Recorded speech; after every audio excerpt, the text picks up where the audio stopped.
is our second experiment from our group.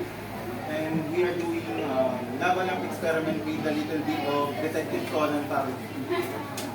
Also, let us start, guys. Let's introduce first the materials. We have baking soda, the vinegar, the oil, and anything that can see through and that we can see the lamp. First, we're going to add some baking soda on the jar.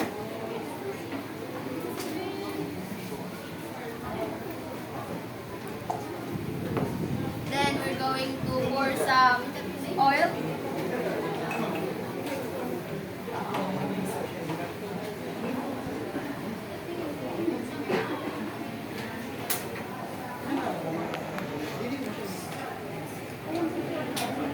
In another container, we going to pour our vinegar here.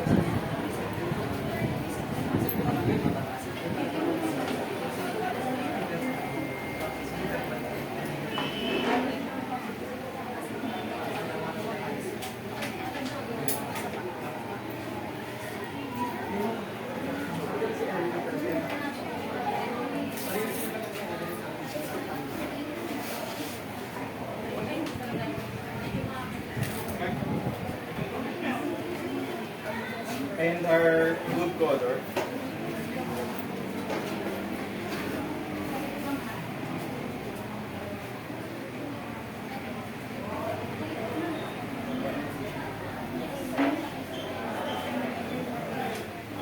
Make sure that we mix it well.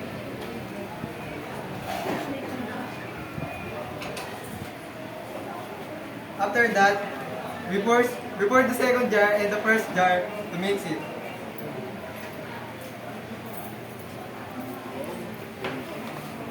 But Cart, how does it work?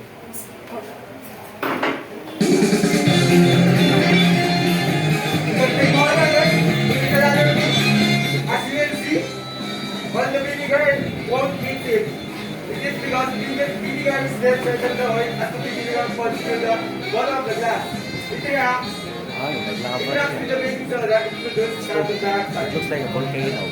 These bubbles attach themselves to the oil cake and cause them to float in the surface. Another space solid.